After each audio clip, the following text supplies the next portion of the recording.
जो बच्चा 18 तारीख को हिंदी का पेपर देने वाला है उसमें जो संस्कृत का गद्यांश आता है, ये संस्कृत का महत्वपूर्ण गद्यांश और श्लोक दोनों आपके इसमें दिए गए हैं।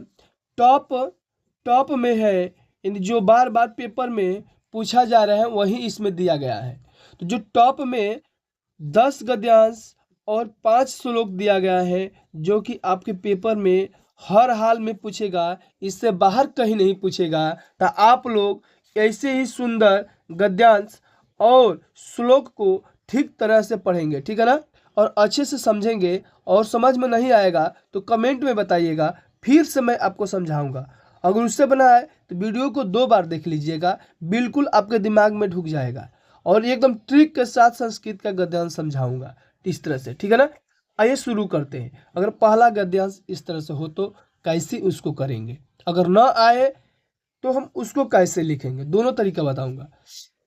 एषः नगरी भारत संस्कृते संस्कृत भाषायां केंद्र स्थली अस्ति इत एवं संस्कृत वाङ्मयस्य संस्कृतेश्च आलोकः सर्वत्र प्रसिद्धः। मुगल युवराज दाराशिको आत्रागत्य भारतीय दर्शन शास्त्राणाम् अध्ययनम् अकरोत्। सः तेषां ज्ञानेन तथा प्रभावितः अभवत् यत् तेन उपनिषदाम् अनुवादं पारसी भाषां कृतः। इस तरह से दिया गया है।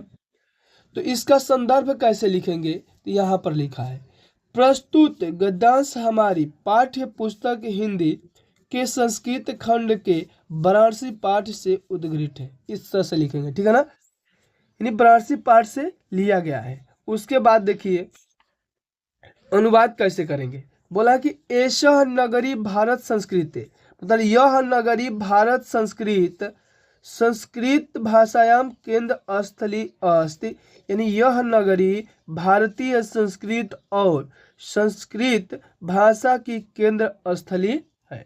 इस तरह से आपका हो जाएगा। उसके बाद इत एव संस्कृत वाङ्मयस्य संस्कृतेश्च आलोकः सर्वत्र प्रसिद्धः।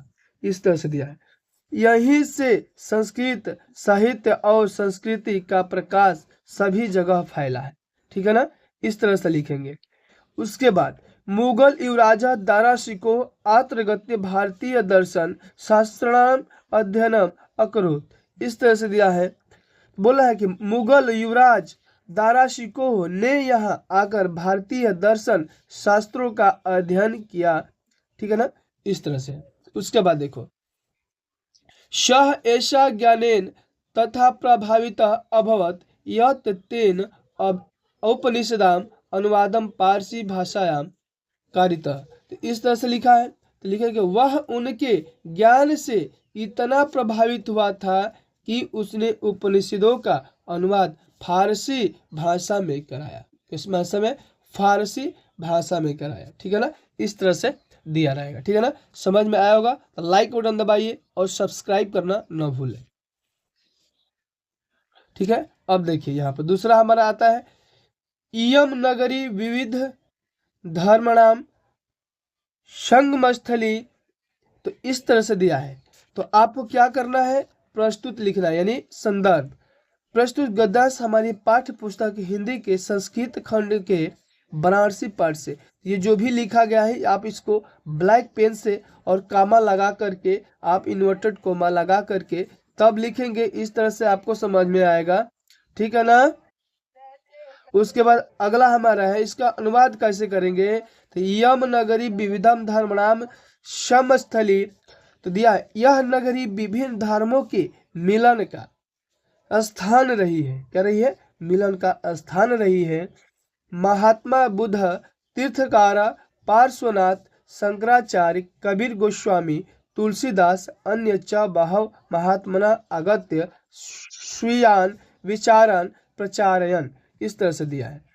तो महात्मा बुद्ध, तीर्थकार, पार्श्वनाथ, शंकराचार्य, कबीर गोस्वामी, तुलसीदास और दूसरे बहुत से महात्माओं ने यहाँ आकर अपने विचारों को फैलाया, अर्थात अपने विचारों को प्रसार किया। इस तरह से हो गया आपका।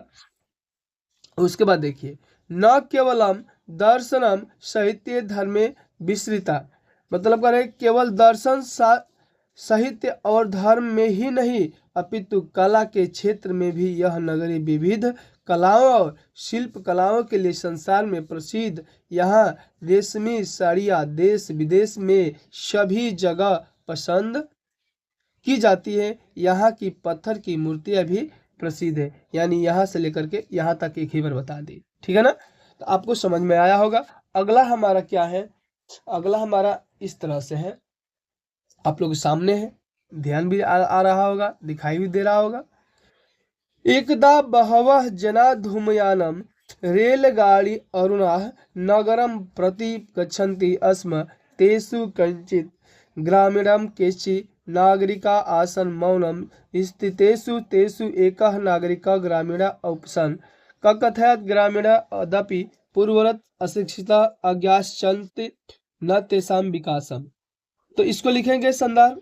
प्रस्तुत गद्यांश हमारी पाठ्य पुस्तक हिंदी के संस्कृत खंड, कौन खंड, संस्कृत खंड के प्रबुद्धो ग्रामीण, कौन सा ग्रामीण, प्रबुद्धो ग्रामीण पाठ से उद्गृत है, ठीक है ना। इस तरह से ब्लैक पेन का यूज करते हुए आपको लिखना है, ठीक है ना।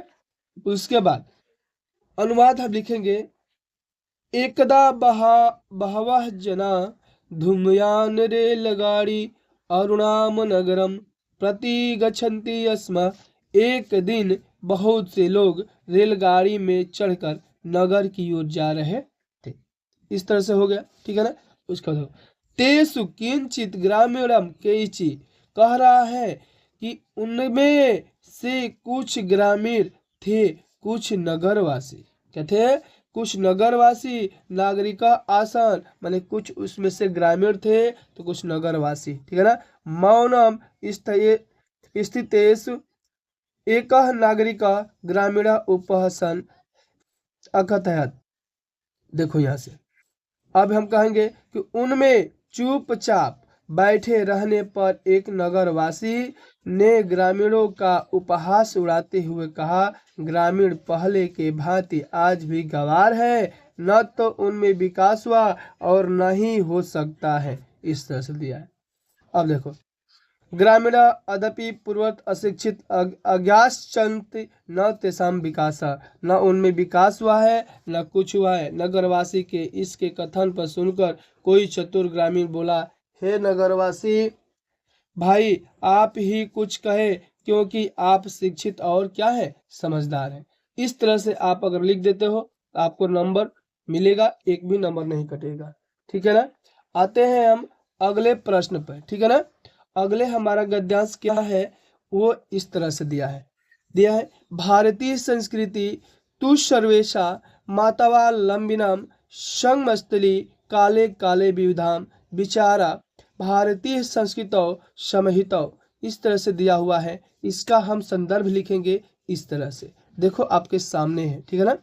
लिखेंगे प्रस्तुत संस्कृत गद्यांश हमारी पाठ्य पुस्तक हिंदी के संस्कृत खंड, ये जो भी लिखा गया है ये वाला, इसको आप ब्लैक पेन से ही लिखेंगे ताकि एग्जामिनर का एकदम दिमाग इसी पर जाएगा और बीच में कुछ पढ़ेगा नहीं और आपको नंबर दे देगा, ठीक है ना। और व्याख्या हम कैसे लिखेंगे, भारतीय, देखो पहले ऊपर देखो क्या लिखा है, भारतीय संस्कृति तु सर्वेशा, कह रहा है कि भारतीय संस्कृति तो सभी मातों के, माता विलंबिना समस्थली यानी सभी मातों के मानने वाले का मिलन स्थल है, ठीक है। इस तरह से लिखेंगे। उसके बाद देखिए काले काले विविधाम, काले काले विविधाम विचार भारतीय संस्कृतौ समहितौ। इस तरह से दिया है। तो समय समय पर अनेक प्रकार के विचार भारतीय संस्कृति में मिल रहे हैं। इस तरह से लिखेंगे उस लाइन का, ठीक है। अगला लाइन क्या हमारा है, ऐसा संस्कृति विश्व सानिध्य योगदानम दृश्यते, यानी कह रहा है कि यह संस्कृति मिली जुड़ी संस्कृति है, क्या है, मिली जुड़ी संस्कृति है। अतएव अस्माकं भारतीयानाम एका संस्कृति एका च राष्ट्रीय। इस तरह से दिया हुआ है, ठीक है ना। अब लिखेंगे जिसके विकास में अनेक के जातियों संप्रदायों और विश्वासों का योगदान दिखाई पड़ता है। इस तरह से आपको लिखना है, ठीक है ना। उसके बाद देखिए सर्वो अपि वयम एकास्याः संस्कृतेः समुपासका एकस्य राष्ट्रस्य च राष्ट्रीय। ये कह रहा है कि इसलिए हम भारतीय वासियों की एक संस्कृति और एक राष्ट्रीयता है। हम सभी एक संस्कृति की उपासना करने वाले और एक राष्ट्र के नागरिक हैं। इस तरह से लिखेंगे, ठीक है ना। अब देखिए आगे क्या है। यशा भ्रातरः परस्परं मिलित्वा सहयोगेन सौहार्देन च परिवारस्य उन्नति कुर्वन्ति तथैव अस्माभिः अपि सौहार्देन च राष्ट्रस्य उन्नति कर्तव्य। इस तरह से दिया हुआ है, जैसे सब भाई आपस में मिलकर सहयोग और प्रेम भाव से रहते हैं, यानी परिवार को एक बनाते हैं, परिवार की उन्नति करते हैं, परिवार का विकास करते हैं। इस तरह से लिखेंगे। उसी प्रकार हम भी सहयोग और मित्र भाव से राष्ट्र की उन्नति करना चाहिए, राष्ट्र की भावना से रहनी चाहिए। और देखो अगला इस तरह से आपका गद्यांश है। वीडियो ज़्यादा लंबा हो रहा है, अगले वीडियो में इसका लेकर आऊँगा, ठीक है ना। और 5 आपके ज़्यादा नहीं है, 2-3 है, 2-3 और है। उसके बाद से देखो इसको पढ़ा देता हूँ, ठीक है ना, क्योंकि अगला श्लोक अगला वीडियो चलाऊंगा, ठीक है ना। आपका गद्यांश खत्म कर देता हूँ। अस्माकम संस्कृति सदा गतिशील वर्तते, इस तरह से दिया है और इसका आपको संदर्भ लिखना है, इस तरह से लिखेंगे, ठीक है ना। देखो प्रस्तुत संस्कृत गद्यांश हमारी पाठ्य पुस्तक जो हिंदी लिखा गया है, फिर इसको हम ब्लैक पेन से लिखेंगे और इन्वर्टेड कोमा लगाते जाएंगे। जो ये पाठ का नाम दिया गया है इसको भी इन्वर्टेड कोमा और ब्लैक पेन से ही लिखेंगे। अब देखो अस्माकम संस्कृति सदा गतिशील वर्तते, हमारी संस्कृति सदा गतिशील रही है। मानव जीवन को शुद्ध करने के लिए यह समय अनुसार नई नई विचारधारा को स्वीकार कर लेती है। क्या कर लेती है?